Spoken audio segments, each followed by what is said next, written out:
बिस्मिल्लाहिर्रहमानिर्रहीम। मैं हूं मलिक इमरान और आप देख रहे हैं मेरा यूट्यूब चैनल। अल्हम्दुलिल्लाह आज मुल्क भर में यौम अशूर इंतहाई अकीदत और एहतराम से मनाया गया।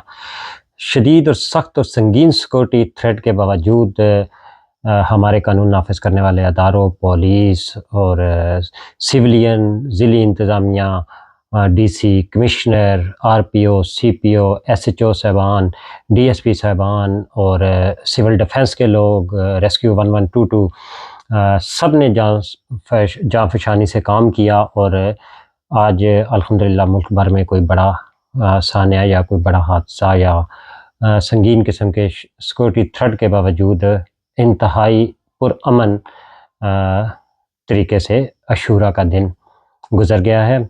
अभी कहीं मजलिसें जारी हैं, शाम गरीबा मनाई जा रही है।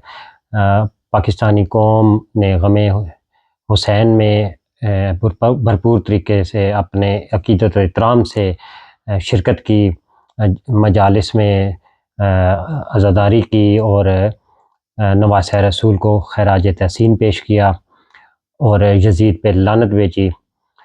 तो ये अल्लाह पाक का बड़ा करम है हम पाकिस्तानियों पर। और मैं समझा था कि आज हम सिक्योरिटी के अदारों को, कानून नाफिज करने वाले अदारों को ज़रूर खैराज तहसीन पेश करें कि वो पिछले 6-7 दिन से इस अशूरा को पुरअमन बनाने के लिए कोशिशें कर रहे थे और इस सिलसिले में उन्होंने दर्जनों मीटिंग्स की, उलमाए इकराम को मुतहर्रिक किया और इस पूरे इवेंट को अल्हम्दुलिल्लाह पुरअमन तरीके से पाया तकमील तक पहुँचाया। तो बात आगे चलाते हैं। सिक्योरिटी के हवाले से ही हमारे कल यानी कि जब ये आप व्लॉग सुन रहे होंगे तो आज हमारे मुल्क में चाइना के नायब वज़ीर आज़म आ रहे हैं और सिक्योरिटी के ख़दशात हैं या वल्लाह आलम क्या है। इस्लामाबाद में जो है ना एक छुट्टी दे दी गई है 2 दिन की। इस्लामाबाद के सरकारी दफातर बंद होंगे, बैंक बंद होंगे, दुकानें, मार्केटें बंद करवाई जा रही हैं। तो ये पता नहीं जब हमारे मुल्क में ही ऐसा होता है कि कहीं कोई किसी मुल्क का नायब वज़ीर आज़म आ रहा है। बेशक बड़ा मुल्क है लेकिन ऐसा होना नहीं चाहिए। सिक्योरिटी ख़दशात ज़रूर हैं लेकिन हालात इतने भी ख़राब नहीं हैं कि 2 दिन की छुट्टी दे दी जाए। तो छुट्टी से याद आया, बात को आगे बढ़ाते हैं कि हमारे जो मौजूदा हुक्मरान हैं 13 जमातों का कुंबा, तो वो भी जा रहे हैं। अब 5-5 नाम निगरान वज़ीर आज़म के लिए दिए गए हैं और देखें उसमें वो 5 नाम बड़े खुफिया रखेंगे हैं, पता नहीं वो कौन है। 10 में से फ़ाइनल किसने करना है और हमारे अपोजिशन लीडर हैं जनाब राजा रियाज साहब, उन्होंने फ़ाइनल करना है, वज़ीर आज़म ने फ़ाइनल करना है।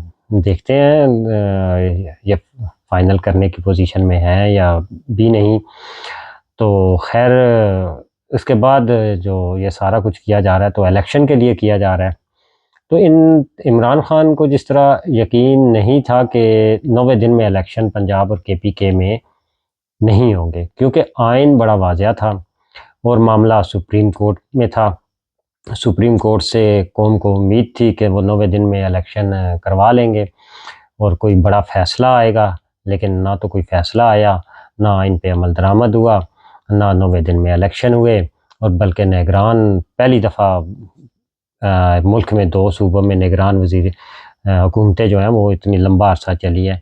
तो एक रीत पड़ चुकी है। तो अब वफाक में भी बात हो रही है कि 2 साल या 3 साल के लिए निगरान सेटअप, टेक्नोक्रेट पर मुश्तमिल एक निगरान सेटअप लाया जाए और मुल्क को आगे चलाया जाए। जमहूरियत की तरफ जाने का किसी का इरादा नज़र नहीं आ रहा। तो अब नून लीग या ये 13 जमातें जिन्होंने आइन को खुद पामाल किया, तोड़ा, 90 दिन में इलेक्शन केपीके और पंजाब में नहीं करवाए, तो वो अब जनरल इलेक्शन या वफाक के इलेक्शन किससे डिमांड करेंगे और कैसे डिमांड करेंगे। सुप्रीम कोर्ट से तो कौम को पहले भी कोई उम्मीद नहीं है और ना सुप्रीम कोर्ट ने इस हवाले से कोई फैसला किया है, बल्कि वो तो उन्होंने 14 दिन मज़ीद आगे कर दिए थे इलेक्शन ही। आइन तो वहीं टूट जाता था कि चलें उसको एक लीगल कवर देने के लिए एक सुप्रीम कोर्ट में एक मामला था, तो उसमें उन्होंने फैसला अगर किया है तो वो ठीक है। अब तो इलेक्शन कमीशन को भी बाख्तियार बना दिया गया है। इलेक्शन कमीशन को इतने इख्तियारात दे दिए गए हैं कि तारीखों का फैसला इलेक्शन कमीशन ने करना है।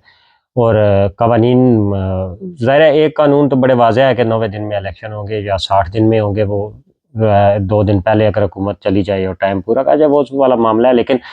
लेकिन क्या अब नून लीग इलेक्शन करवा पाएगी? अब 13 जमातें पीपल्स पार्टी इलेक्शन करवा पाएंगे? तो ज़ाहिर है उन्होंने पंजाब और केपीके में अगर इलेक्शन की मुखालफत की है और सुप्रीम कोर्ट भी इलेक्शन नहीं करवा सका, और इमरान खान भी सब पॉपुलर होने के बावजूद आवाम उनके साथ थे, इसके बावजूद इलेक्शन नहीं ले सके, अपने 2 सूबों की हुकूमत गवा बैठे।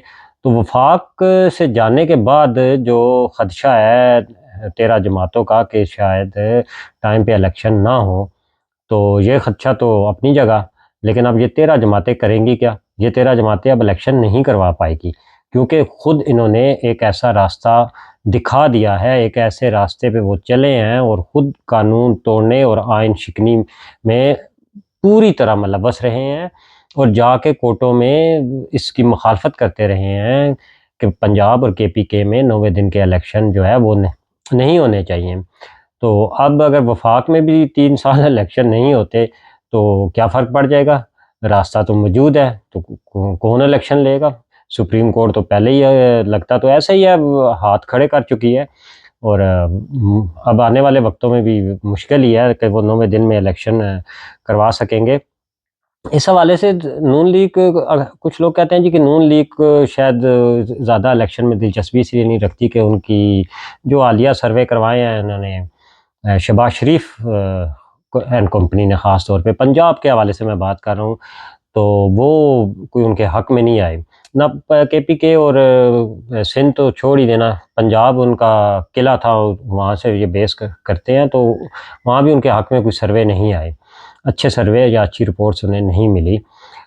उसकी वजह यह है कि अवाम कहीं और खड़े हैं, वो इमरान खान के साथ है, और 90-95% तक पब्लिक जो है वो इमरान खान को सपोर्ट कर रही है। तो ऐसे में ये 13 जमातें या शहबाज शरीफ किस तरह इलेक्शन करवाना चाहेंगे, तो उन्हें तो ज़्यादा दिलचस्पी नहीं है। तो बात ये किसी हद तक ठीक है, लेकिन ऐसा अगर वो नहीं करते तो फिर उनके लिए भी आने वाले वक्तों में मसाइल पैदा हो सकते हैं। तो जब वो चाहेंगे तो वो मसाइल खड़े कर देंगे। प्रेशर तो आवाम का भी होगा, तो इमरान खान भी आराम से तो नहीं बैठेंगे। आपके सामने ही है, नवाज शरीफ साहब बड़ी उम्मीद लगाकर लंदन से सऊदी अरब और सऊदी अरब से दुबई आए थे कि यहाँ से मैं पाकिस्तान जाऊँगा। 1.5 साल से उनके भाई की हुकूमत थी और वो पाकिस्तान नहीं आ सके।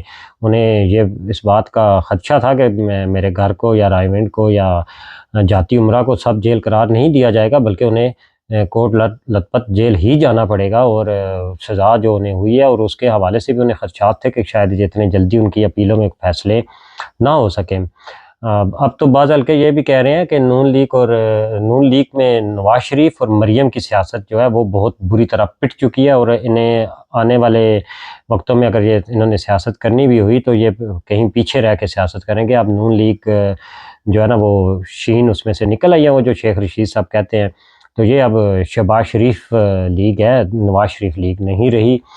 तो इलेक्शन 90 दिन में, जहाँ पहले पंजाब और केपीके में इमरान खान के खौफ की वजह से उन्होंने इलेक्शन नहीं करवाए, तो अब वो शायद 13 जमातें वफाक से भी इलेक्शन से हाथ धो बैठे हैं। इस तरह की बातें इस्लामाबाद के हलकों में बड़ी तेज़ी से गर्दिश कर रही है, और हर दूसरा शख्स इसी पे बात कर रहा है कि आइंदा 3 सालों में इलेक्शन होते हुए नज़र नहीं आ रहे। और यही वजह है कि कभी नून लीग के साहबदार का नाम दे रही है, और कभी अपने वो चहीतों को निगरान वज़ीर आज़म बनाना चाहती है, ताकि जो है ना इलेक्शन अगर नहीं भी होते तो कम से कम उनकी स्किन जो है सेफ़ रहे। उनके केसेस के हवाले से कुछ जो चीज़ें अभी पेंडिंग है हाई कोर्टों में, या जिनके ख़िलाफ़ अपीलें दायर की जा सकती है, तो वो एज़ इट इज़ उन पे मट्टी पड़ जाए, और जो कुछ उन्होंने खाया पिया वो हज़म कर लें सुकून से। और बेशक 3 साल इलेक्शन नहीं होते तो ना हो, और उन्हें कोई फ़र्क नहीं पड़ता, क्योंकि उन्हें पता है वैसे भी अगर इलेक्शन होंगे तो जीतना नून लीग ने या इन 13 जमातों ने नहीं है। ये कुछ थोड़ी बहुत ही सीटें वीटें ले लेंगे, लेकिन फिर भी अक्सरियत उनके पास नहीं होगी। फार्मूले तो खैर लगते हैं, फार्मूले लगा कर आगे उसको बढ़ाना चाहे तो वो बढ़ा भी सकते हैं, कुछ ना कुछ बना भी सकते हैं। लेकिन उसके लिए भी इलेक्शन होना ज़रूरी है ना। तो इलेक्शन अगर 3 साल तक होंगे नहीं तो उसमें फिर ज़ाहिर है ना तो वज़ीर आज़म शहबाज शरीफ होंगे और ना बिलावल होगा, जो बड़े पुरुम्मीद थे ज़रदारी साहब का वैसे भी 2023 के बाद उनका सियासी ज़वाल शुरू होने वाला है। तो वो तो बिलावल को तैयार कर रहे हैं और साहबज़ादी को भी सियासत में ले आए हैं। लेकिन देखें आगे अब हालात किस तरफ ऊँट किस करवट बैठता है। निगरान हुकूमत बनने की देर है और राजा रियाज़ साहब और शहबाज शरीफ साहब सर जोड़ के बैठे हुए हैं, लेकिन फ़ैसला साज़ों को उनका फ़ैसला कबूल होता है या नहीं, ये तो आने वाले वक्त में ही पता चलेगा।